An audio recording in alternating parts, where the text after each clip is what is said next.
For the past 2 years, humanity has been under attack and entire populations have been put under draconian restrictions under the claim that there is a pandemic. For those of us that can see there is no evidence of a virus, the war on humanity is even more egregious. However, within the wider circle of those questioning the COVID narrative, a common theme is that something is badly wrong with the offered solution in the form of experimental vaccines. By early 2020, globalist organisations were indicating the rollout of their touted universal vaccines and an injection in every arm. In 2021, citizen scientists began examining the injections under the microscope, and the revelations were startling. At the forefront of the research has been the La Quinta Columna team, who have produced many light and electron micrograph images, as well as detailed analysis of self-assembling particles, graphene components, and potential nanotechnology. Here in New Zealand, we also have several teams who have backed up these findings. Of course, there have been dismissals that we are just seeing artefacts or innocent crystals. That's why we asked Dr. Robin Wakeling, a senior microbiologist and nano-emulsion delivery technology expert, to perform his own analysis of the Pfizer-BioNTech product. He joined my husband, Dr. Mark Bailey, to explain the behaviour of the product under the microscope, over time, and under the influence of various environmental factors. He compares his findings to known colloidal structures and other vaccines, and, as per other investigators around the world, reaches some disturbing conclusions.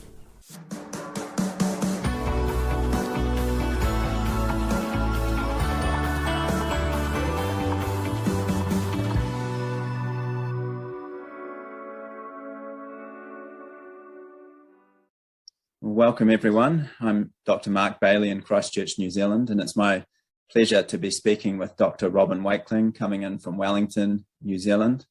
Robin is a microbiologist, PhD, a world expert in decay and mold forensics. He's supervised polymerase chain reaction research and been a vocal critic of the pseudoscience taking place in the alleged COVID pandemic. Robin has thousands of hours of microscopy experience and has previously been involved in the development of patented nano-emulsion delivery technologies. So what better person to take a look at the Pfizer-BioNTech product up close. Now, we've seen from some of the electron microscopy images coming in from other countries such as Spain and Germany, which have demonstrated that the injections contain what appear to be undeclared constituents, including graphene oxide and what could be interpreted as being nanotechnology. Today, we're going to take a look at the Pfizer product under the light microscope for ourselves and see how it behaves on a slightly larger scale and how perhaps that compares to the overseas findings. So Robin, I'll hand over to you, and perhaps you can start by telling the audience what kind of microscope you're using and the types of or degrees of magnification we're looking at. Okay, thanks, Mark. Yes, I used a compound light microscope with a basic magnification of 650, although the software that puts it on the computer screen sort of doubles that approximately. I use phase contrast most of the time. A couple of the images are using bright field and polarized light, and then I've included a few images of other workers which were dark field, but most of my work was with phase contrast.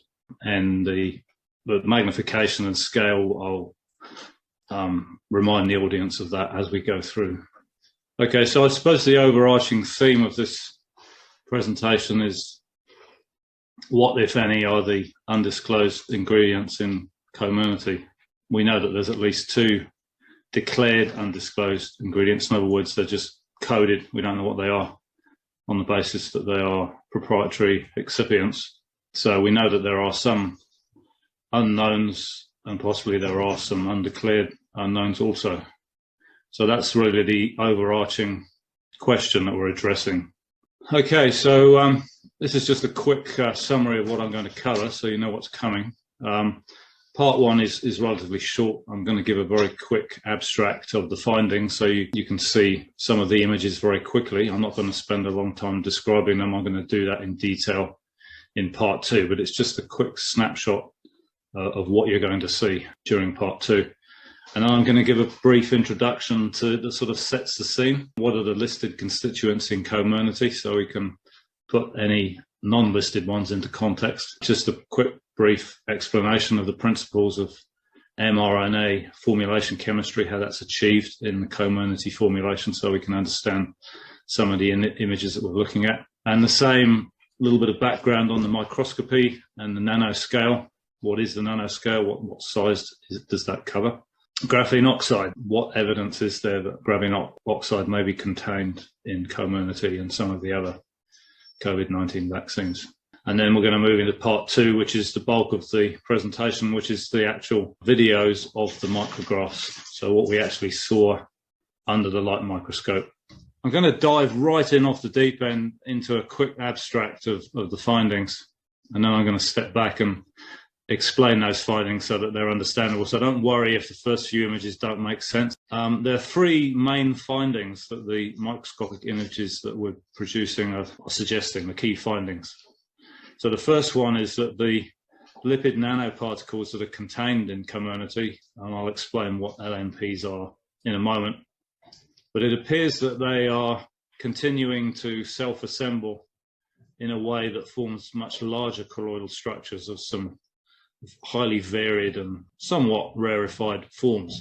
The second main key finding was that these colloidal structures then seem to change their form in response to collision with interfaces like the glass surfaces of the microscope preparations or air bubbles or other interfaces, whereby they start to take on a much more structured and unnatural formation with a lot of straight lines and right angles, sort of things that don't usually occur in nature outside of crystallography. And what we're going to be showing most of the time has some profound differences to crystal structure. So we'll cover that too.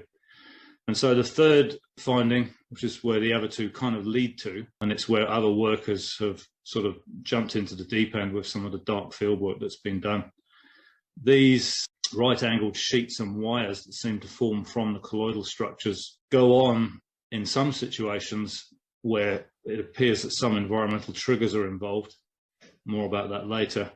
They seem to order themselves in a highly ordered, complex way, a way that is quite unusual. It's certainly not something that the people who are looking at this have seen before. And these are people who should be familiar with this sort of thing.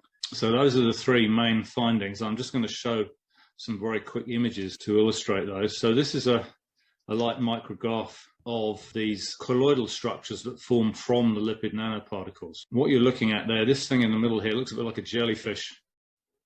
I'll keep restarting the video so you can see it moving, but this is a very large coalescence of lipid nanoparticles, most likely. So you've got a large droplet here.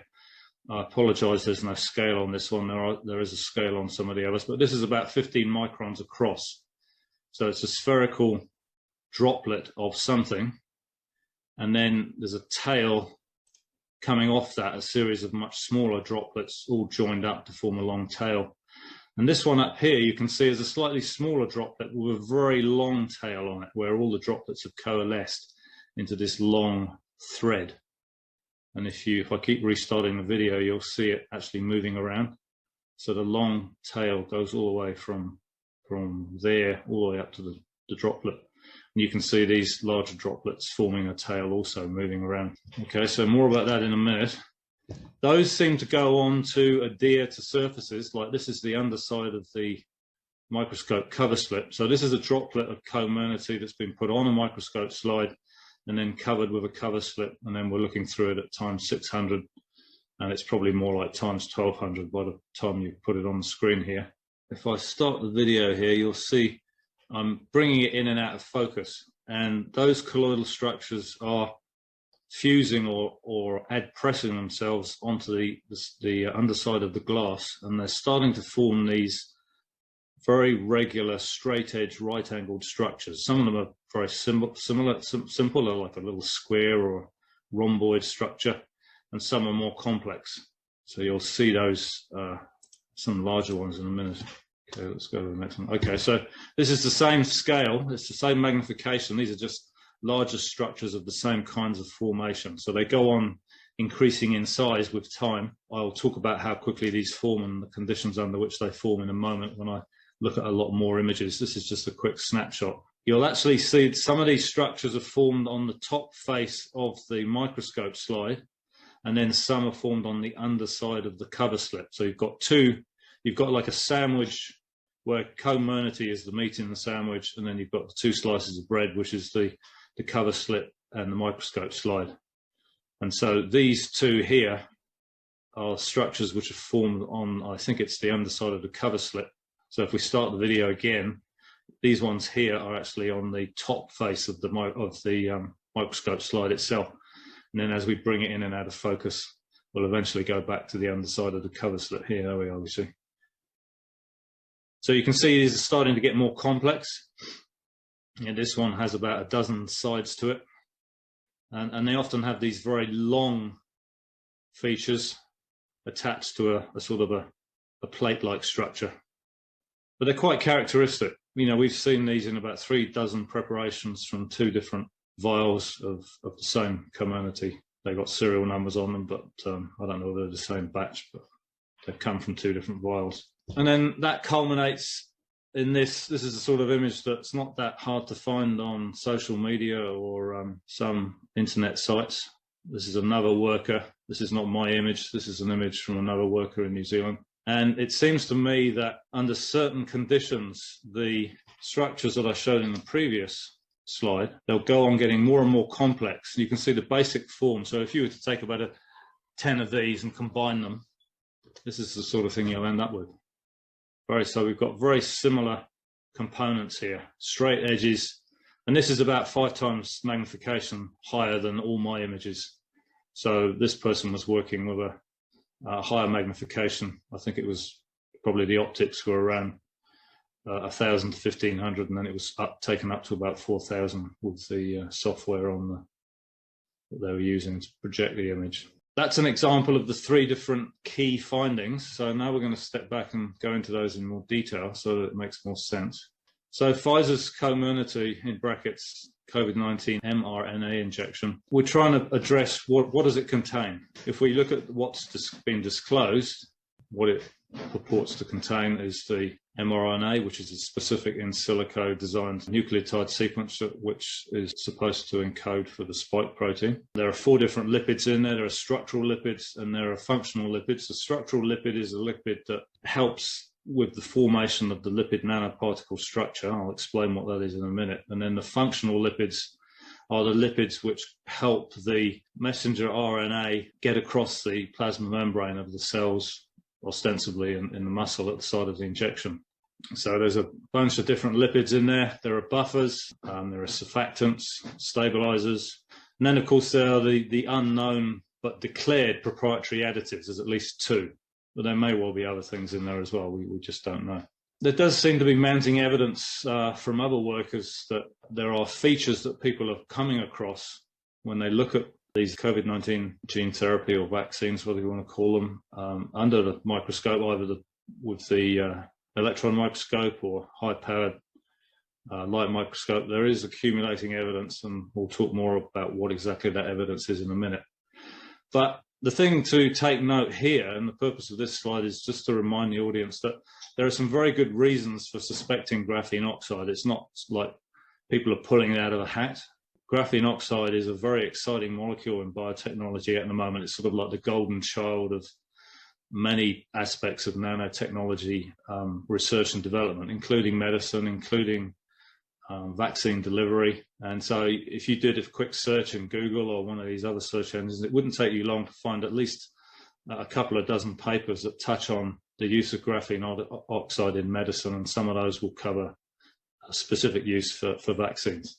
But there does seem to be a somewhat trite and glib coverage of the health and safety aspects. It seems that, unlike other fields of drug research, vaccine research has a very low bar with just what constitutes adequate health and safety data before these things are entering the 1, 2, 3, 4 phases of trials.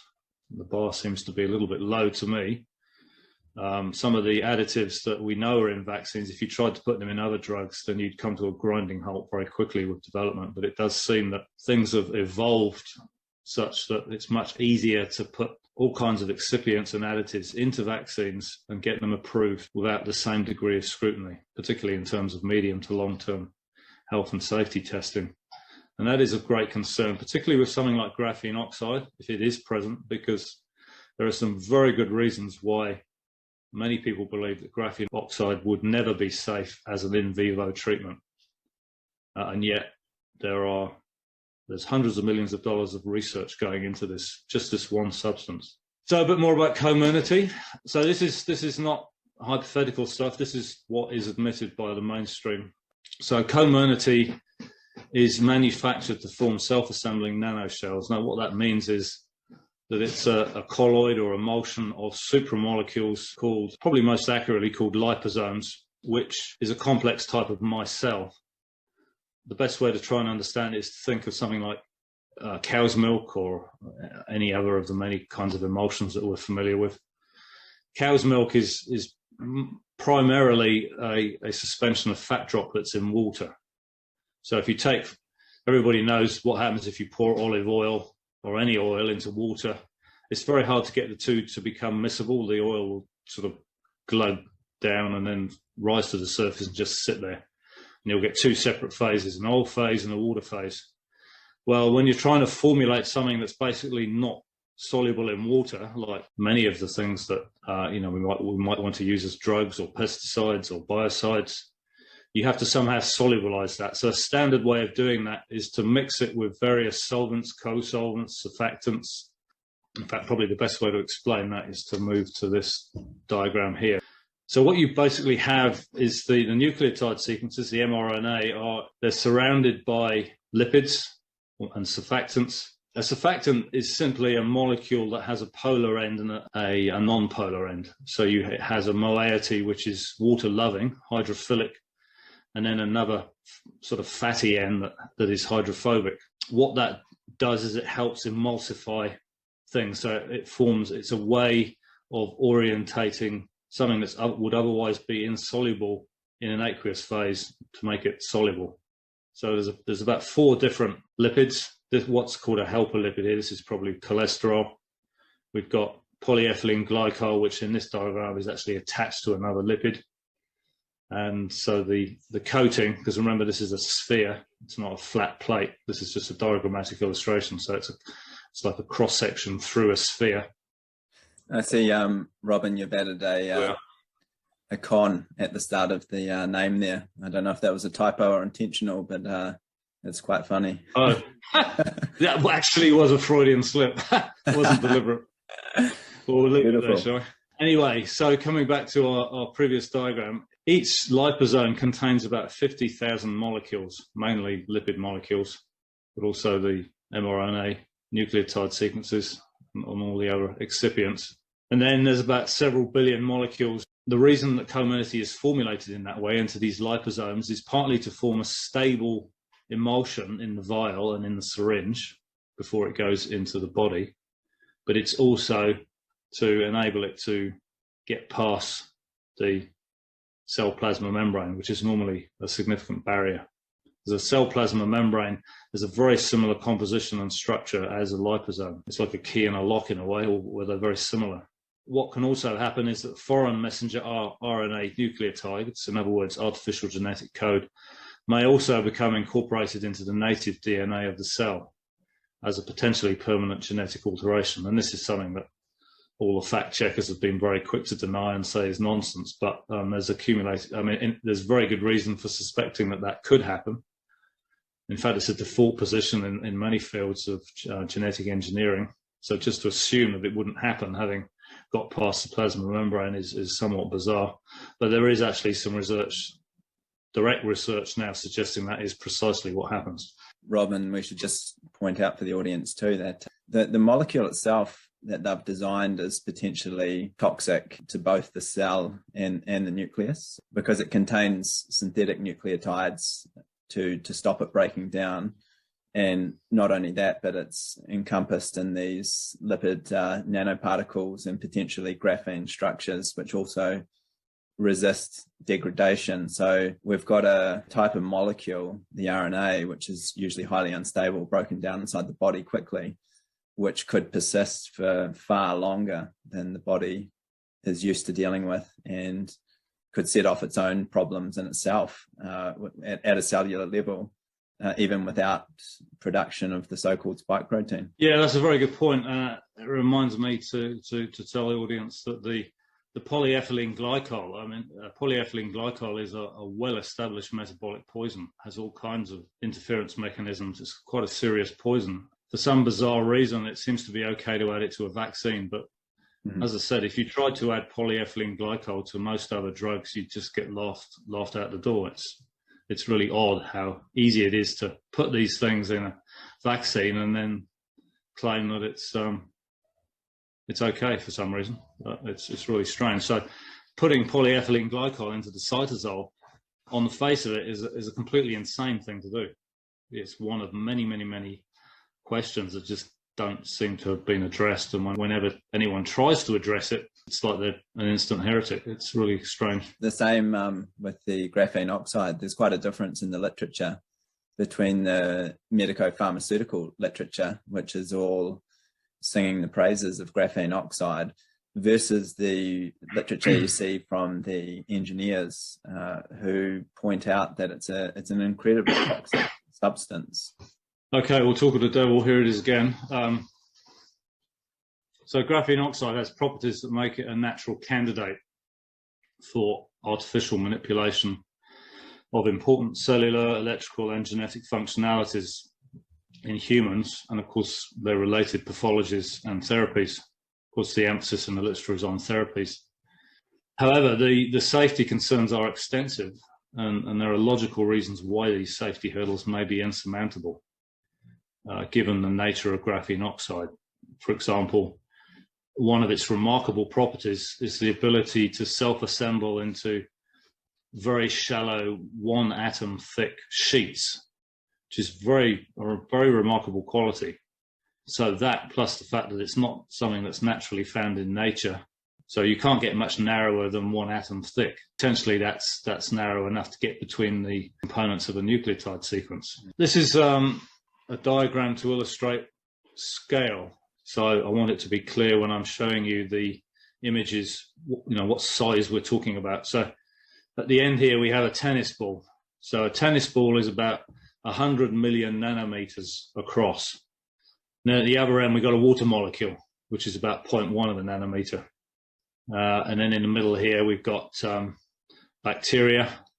Here we've got a cancer cell, a red blood cell, which has got a diameter of about 7 to 8 microns. That would be somewhere in here too. Here we've got 1,000 nanometers, which is 1 micron. So bacteria tend to be a little bit smaller than a micron, and then right up to about 5, 6, 7 microns, the really big ones. So anything from about here down in that direction, you're talking about an electron microscope. So anyway, the light microscope will see things in this range here. Most drugs are in the oil phase. Most drugs are not water soluble. So in order to get them into the aqueous phase, which is the living phase, if you like, then this is what you do. You emulsify them.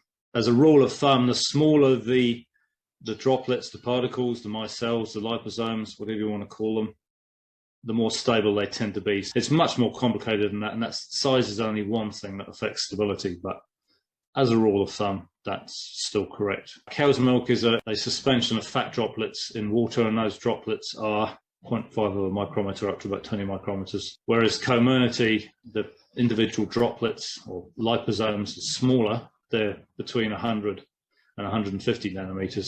Okay, so what do we actually see in community? If we take a drop of community out of the vial and we put it on a microscope slide and we put a cover slip on it, and then we look at that under a compound-like microscope using phase contrast, what do we see? So let's have a look. As a point of reference, just so that you can be familiar with what other emulsions look like, we'll start with cow's milk.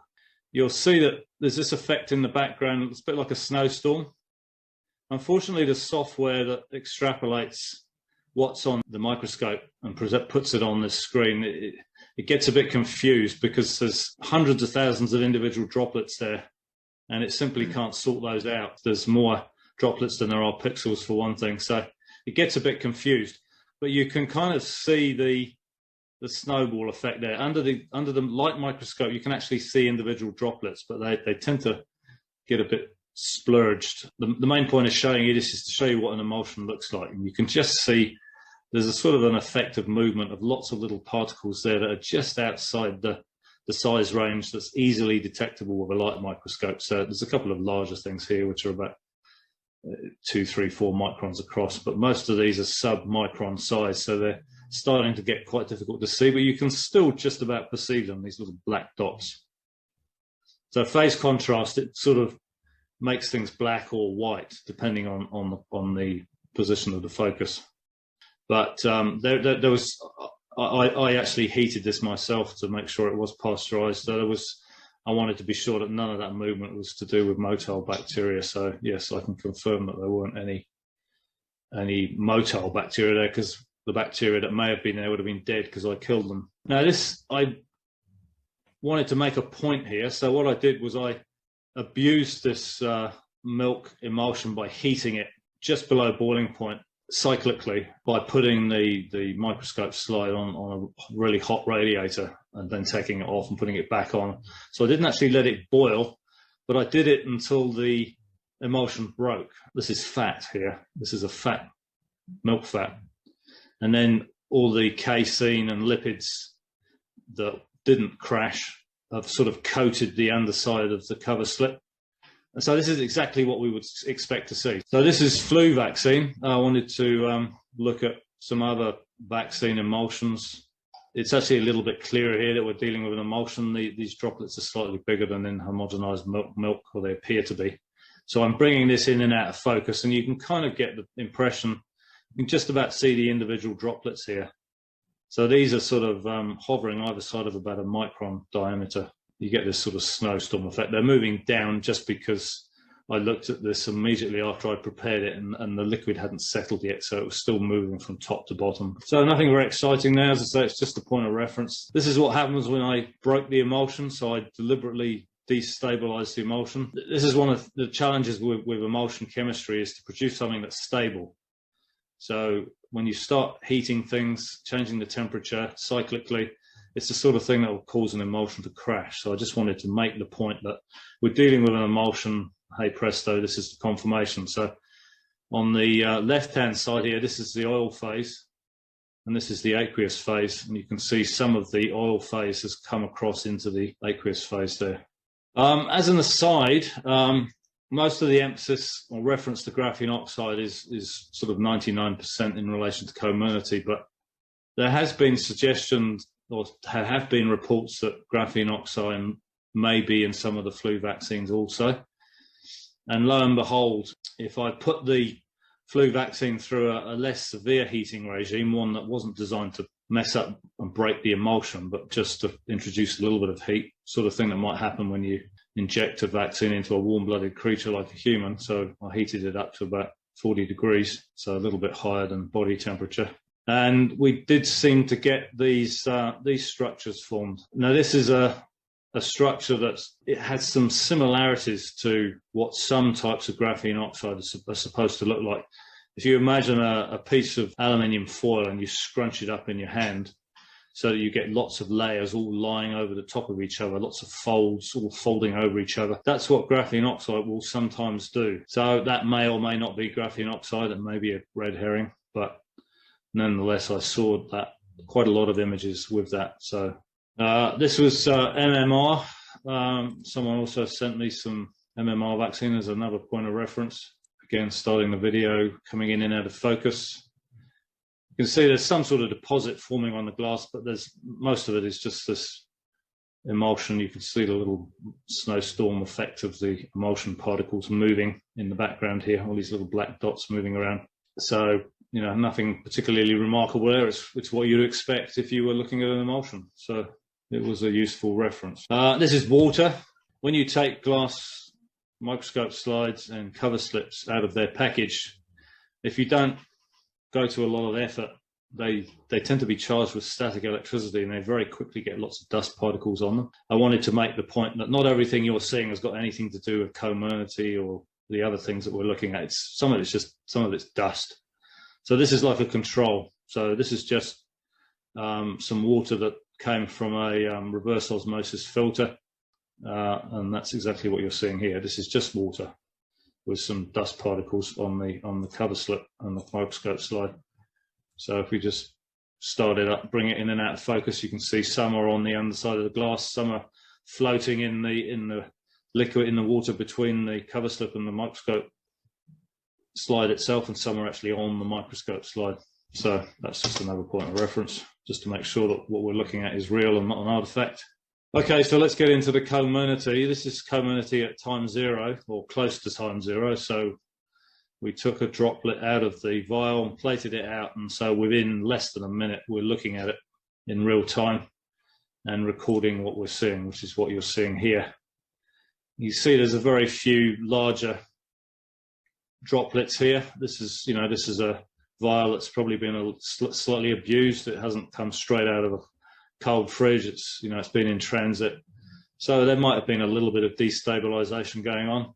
But you can see that the vast bulk of it is still in a nice stable emulsion form. You can see the snowstorm effect of the emulsion in the background and lots of little droplets moving around, diffracting the light. So you're seeing like a light scattering effect. The light's bouncing off all those little individual liposomes or lipid nanoparticles. Okay, so this is 5 minutes later. The first series of slides I looked at, I didn't do anything other than just leave the microscope slides without any heat or any jiggery pokery. I just left them, and it's a bit tedious because it takes a while for anything interesting to happen.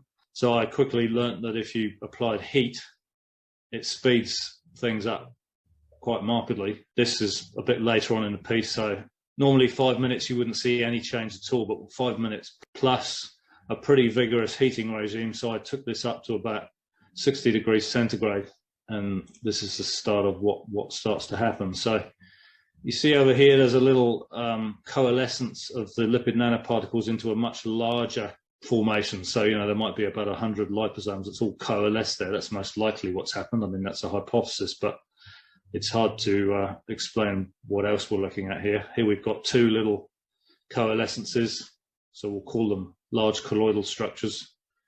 Two little beads starting to join together. So you can't really see much there, but once you get your eye in and you come back and look at one like this, you can see things. But what I'm going to show you in a minute will be much clearer with the later development. Let's jump right into one that was heat plus 45 minutes. So this is a little bit more exciting. We get these things. This is the one I showed you earlier, right at the beginning. So we've got these jellyfish-like structures. So like the head of the jellyfish here, and then these little beads forming a tail underneath. You can see them actually moving if we put the video on, bring it in and out of focus. And then there's this one here with the really long tail here. You can see it swishing around gently. And you would expect to see some movement because there's all kinds of attraction and repulsive forces between the water-hating fat components of the colloidal moieties and then the water-loving part. So you've basically got oil in water. So there's all kinds of repulsive forces there which will naturally tend to make things move. So it's no great surprise that a long tail would be moving. Just for our audience again, I mean, the particles we're looking at there, they're huge compared to what they said would form, because the lipid nanoparticles were supposed to be beneath or sub what a light microscope could see. Yeah, no, that's why we couldn't really see much. But so this is about 15 microns across, this one. This little tail here will be, way smaller than a micron. So the cross section of this narrow tail here is probably about 300 or 400 nanometers across. So getting close to the size of an individual lipid nanoparticle. That's a sort of a guesstimate. Might even be the same size. Just for our audience to put it in perspective, a red blood cell is about 7 microns in size. It's about half that size. Yeah, it's about half the size of that. So if you took that tail and chopped it into 100 pieces, you'd have something about the size of those little dots we saw whizzing around in the time zero. So this is just another illustration of the same sort of thing. You've got a coalesced colloidal structure here with two little smaller structures attaching. They tend to attract each other and join up. And there's one here, sort of an oval coalescence there. There's one here. There's actually hundreds of them. Once you get the eye in, you can see them, but some of them are right on the limit of detection. Well, that's about 10 microns across, 8. If we think about bacteria like E. coli, say, which is only about 2 microns, we can get a E. coli size. we'd see it there, but it would be like some of these smaller particles, slightly smaller than that one. Yeah. So these complexes are already bigger than bacterial cells. Yeah, the smaller ones. This is a very small, short video. Here you can see the same thing. There's a large colloidal sphere at the end, and then there's lots of a string of beads, string of little droplets all joining up. So they're starting to coalesce, form more complex structures. This one's quite interesting. You can only just see it. So if you look at right where my cursor finger point there is, start it up again, you can see a little head there with 2 tails on it. Looks a little bit like the squiddy thing from the Matrix movie. Hmm. And then there's another one up here, a little string of beads. Structurally wise, that's all lipid nanoparticle complexes. That doesn't seem to be like a graphene spindle. My working hypothesis is that the graphene oxide, has surfactant properties of its own, so it's a natural candidate for mixing with the liposome. So it probably wouldn't be too difficult to actually simply slot the graphene oxide into the liposome as a surfactant. But no, what you're looking at here, these tails are probably mainly lipids, and then there's probably lipids and nucleotides in the head. But why we're getting these complex structures is we don't really know. I mean, I have seen similar things before in my days of formulating emulsions, but they're much rarer. Most emulsions are simply, millions of little spheres, little nanospheres or microspheres. Sometimes they will form rods. So instead of arranging as a sphere, they will arrange as a long rod shape. But these seem to be an order of complexity again. The form is hugely varied. So in the next one here, this is a really common, this happens within 5, 10, 15 minutes.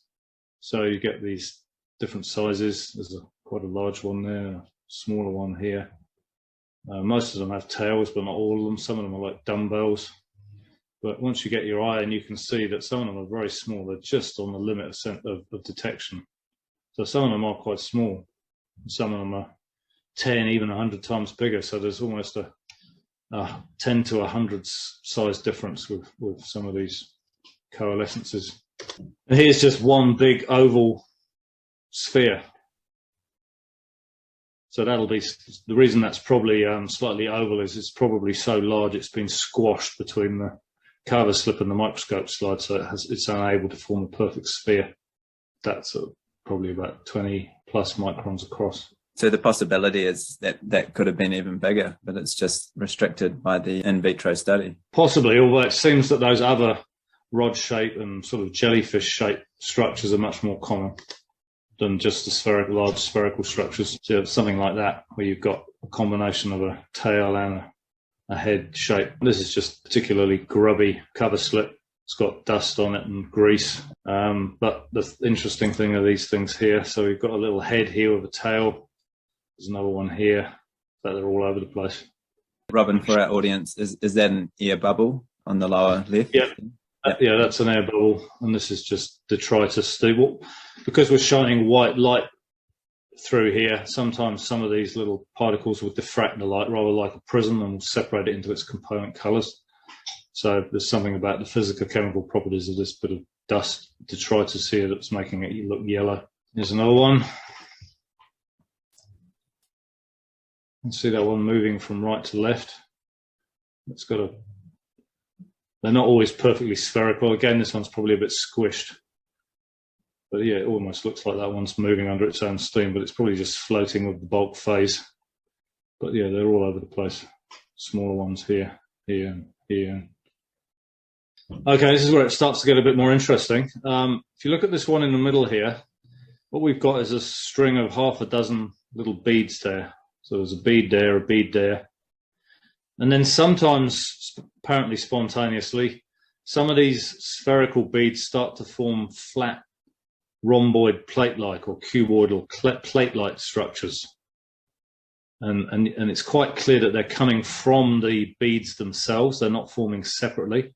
But sometimes you can actually see the little droplets start to form these straight-edged, right-angled structures. And they're quite clearly attached to what are still round spherical structures, so that it seems almost certain that they are coming from the spherical structures. Okay, so here's one here. It looks a bit like a kite. You see that instead of having a spherical head, it's got a kite shape.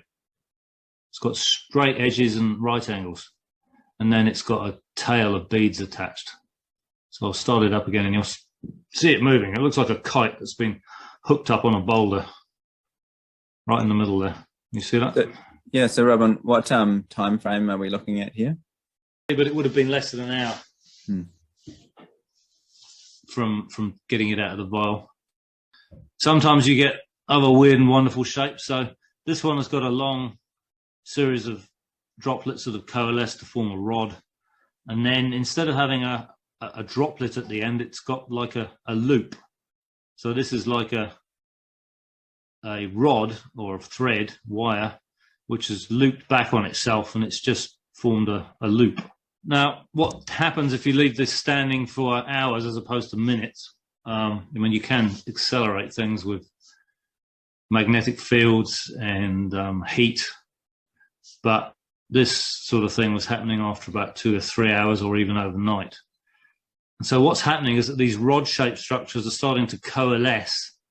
Sorry, they're starting to add press and fuse to the surface of the glass. And sometimes they just sort of splurge onto the surface of the glass and nothing else happens. It just stays like that. But on other occasions, they start to form some very regular shapes.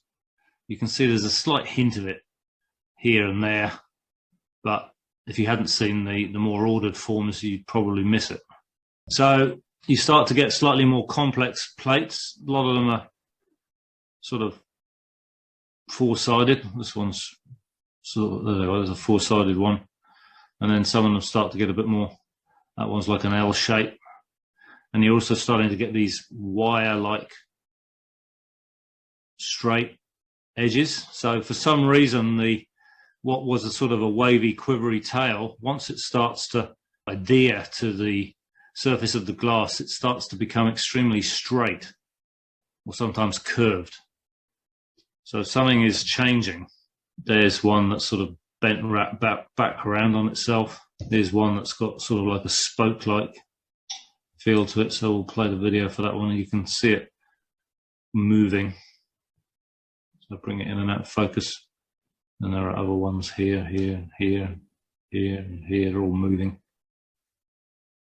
These plate-like structures and the wires, they start to get longer and bigger, and they start to get slightly more complicated in shape.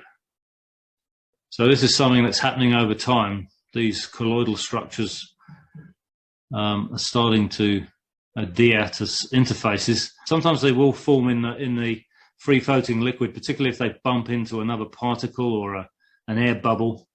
They seem to need an interface to start this transformation. Here we are, it's starting to get a little bit more interesting. This is a very common shape. We get a sort of an oblong shape with straight edges, right angles, and then these little, it's almost like a cricket bat with half the handle snapped off. You see some of them are a combination of a wire and I'm just using the term wire because it's a very long coalescence of these individual colloidal beads that are just then, for some reason, becoming very straight. Okay, so this is an interesting aside. With this preparation of community, I actually put quite a powerful magnet on top of the cover slip and just left it overnight. My reasoning being that graphene oxide will respond to magnetic fields. when I looked at it the following morning, you get these very interesting patterns. And if you actually, what I think is actually happening here, what's the best way to explain it? If you imagine taking a sheet of glass and holding it over a bonfire, you get a thin layer of smoke on the glass. Anyone who's been in a building after a fire will see what smoke does when it hits glass. You get a very thin, you get a black layer of smoke. All the smoke particles deposit on the glass. So imagine that. So we'll imagine that some substance has coated the surface of the glass cover slip, and then the larger particulate particles that happen to be nearby, in response to the magnetic field, are then moving, and they're leaving behind these trails. Now, that might sound far-fetched until you are familiar with this type of thing and you actually start looking at it in detail. It's harder to see on this one, but if you actually look at every protrusion, you will find there's always a little particle at the end. In every case, pretty much. I mean, some might have got sloughed off, but I think it's a bit clearer in the next one. See, there's a little particle there. There's a particle there. So it probably started here and moved down here. Came to there. There's one there. The particle there. There's a particle there. There's a particle there. See the end of all these little particles here, here, here, here. There's one there. I think it's even clearer on the next one here. And just to clarify, Robin, the magnet wasn't moving at all. It was staying in the same position. Yeah, I just left it on top of the cover slip overnight. So it's in the same position, but these particles are going all over the place. Yeah, well, I think so. I've seen similar things before with things that I confirm we're actually moving. This is. I can't think of any other explanation for this kind of pattern. You can see there's a little particle there. It's like it's looped around there. Let's come along here. There's one there. There's one there. There's one at the end of there. There's one at the end of there. Almost in every case, you find a little particle at the end. And again there. Now, why it suddenly stopped and didn't just carry on until the whole thing was whited out, as it were, I don't know. Maybe it was combined with a drying effect, and there was a loss of fluidity, and the rheology changed. So there was a timing factor. So, you know, this can only move if there's enough, if there's not too much friction. So there's probably a fluid component or a drying effect going on as well. But I'm pretty sure there was some movement going on there of something. This sometimes for whatever reason we get fewer plates and we get mainly straight rods. You can see there's a plate that started to form, and then it just kind of morphed into this long wire-like structure. But these are quite clearly forming from the colloidal structures. So why they form these very straight edges, straight lines, is a bit of a mystery. Now, some crystalline material will do this, but there's some things here which are very different to how crystals behave. I'll come back to that in a minute. And this one's that's not under a magnet, this one? No, it wasn't. No, the only one was a magnet was that one with that hypothetical movement hypothesis. So this is coming, coming back to the plates. You can start to see they sometimes have these, some people have referred to these as antennae. The structures are starting to get more complex. That one looks a bit like a pipe, smoking pipe. But there's a certain commonality to what's going on here. There's lots of straight edges, right angles, all sort of stacked on top of each other. It's like kids' bricks in 2 dimensions, just being stacked in different ways. Now it's starting to get a little bit more complex. You can see one here is quite a long wire coming off that one. Sometimes they stop forming. I think maybe they run out of the right rheology for their growth process and things stop, or maybe the trigger stopped, who knows. Same sort of thing there. So these spherical colloidal bodies, they always, or nearly always, start to form these much straighter edge right angled structures, which is pretty unusual. I mean, crystals don't usually form from a colloid like that, in my experience. There's something strange about this colloid. Okay, so this is the same magnification. I haven't blown this up at all. I haven't increased the magnification. So these are just larger structures of the same kind of thing. So you've got straight edges, and that's about as far as they went with me. Some of them were a little bit more complicated than that, but other workers have found that they go on growing and forming more complex structures. Other people have been a bit more adventurous with what they do to their slides, like they've been taking them to 5G towers and various other jiggery pokery. I only attempted to do that once, and it certainly seemed to bring changes on more rapidly, but I didn't do it often enough to know whether it was a real effect or not. What this shows, when I play the video where I move the focus to a greater depth or a more shallow depth, you'll see that these structures, some of them are formed on the underside of the cover slit. I think these two were, and then there are more. You can just see their outline here. Those are formed on the top side of the microscope slide, but you'll see them both clearly. So it starts at the top face of the microscope slide, and I'm coming out of focus, and then you'll start to see the other ones. Oh, I've gone back too quickly, but just be patient. Here we are. There's the two underneath the cover slit.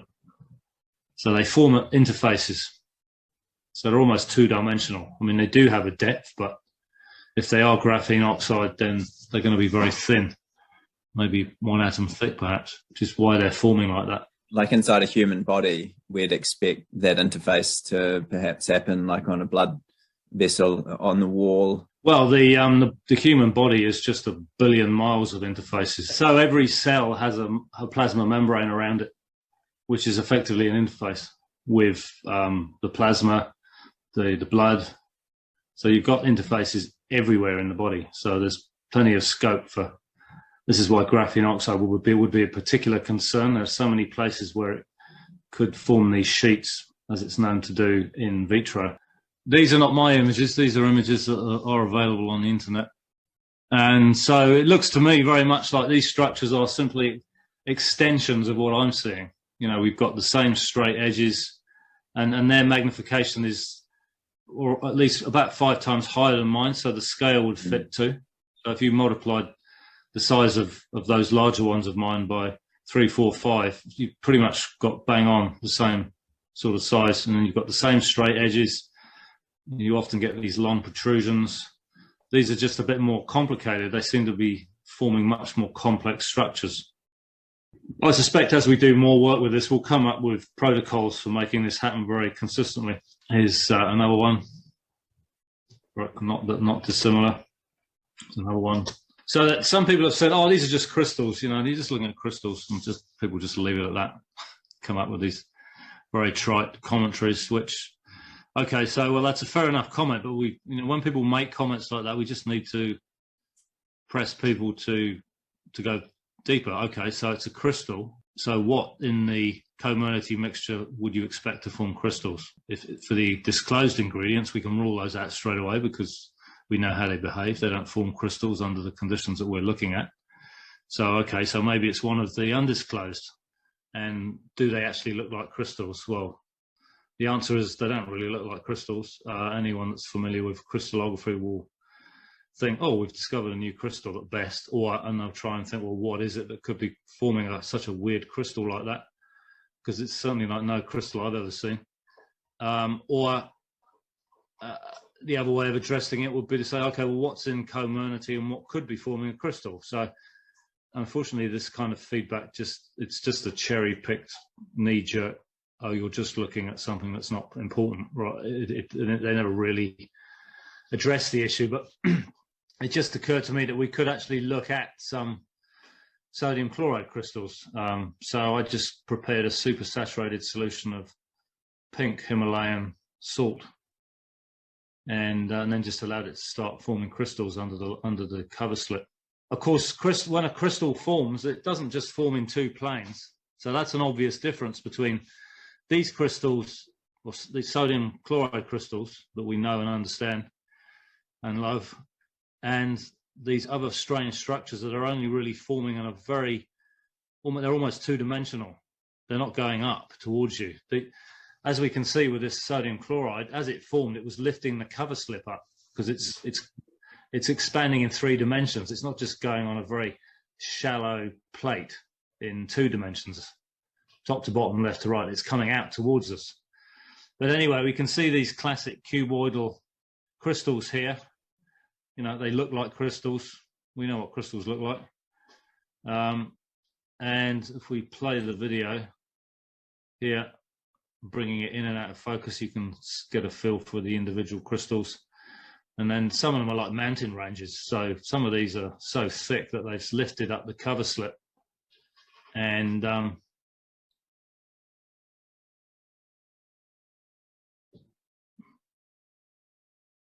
so that's what a typical crystal looks like. Most crystals are, they have this property of birefringence. So you can look at them under the plain polarized light.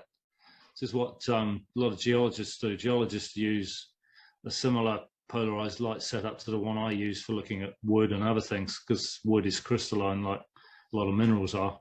So it's very useful to be able to detect the amount of crystallinity that's retained by a crystalline material, because it's a way of measuring degradation of a crystal. But anyway, I've actually used this. This is the one image where I didn't use phase contrast. I went back to bright field and polarized light. And so I've got like semi polarized light here. So I've taken out some of the light using a polarizer, and it helps show the crystallinity and the refractiveness of the crystals. So crystals have this property of that's called birefringence, and they convert plain polarized light back into bipolar light. That's not to say that they're absolutely not crystals, but there's certainly a lot of reasons to think they're not crystals. Yeah, so this is just another image of sodium chloride.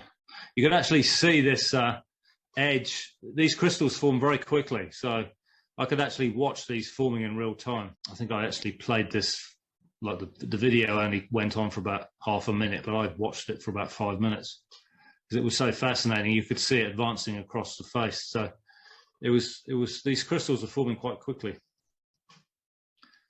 Now, I've never seen that with the well, almost never with the whatever's forming from those colloidal structures. As I said, sometimes the individual beads or droplets in a string of beads would transform into a plate or a rhomboid, straight-edged, right-angled structure. But that was, you know, you had to look a long time to see something like that. Whereas these crystals are expanding quite quickly and you can see it every time. So to sum up some of the key observations and thoughts that arise from those, it appears to me as if the colloidal material is self-assembling into a highly ordered, right-angled, perfectly straight-edged structure, which goes on increasing in complexity in response to some kind of environmental trigger, which we don't fully understand yet. It's quite difficult to explain this. Hypothetically, what would be the minimum requirements for such formations so we can start to produce a working hypothesis as to what might be happening? As I've said, graphene oxide presents itself as a logical candidate constituent given its known features and properties. Like, it does have this property of forming very shallow sheets. It has surfactant properties. We know that there's been a lot of interest in certain medical fields, including vaccine delivery mechanisms, other drug delivery mechanisms, gene therapy, also in cancer research.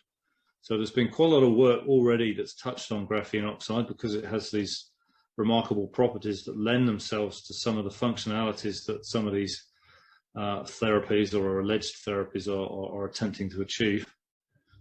Basically drug delivery in our case.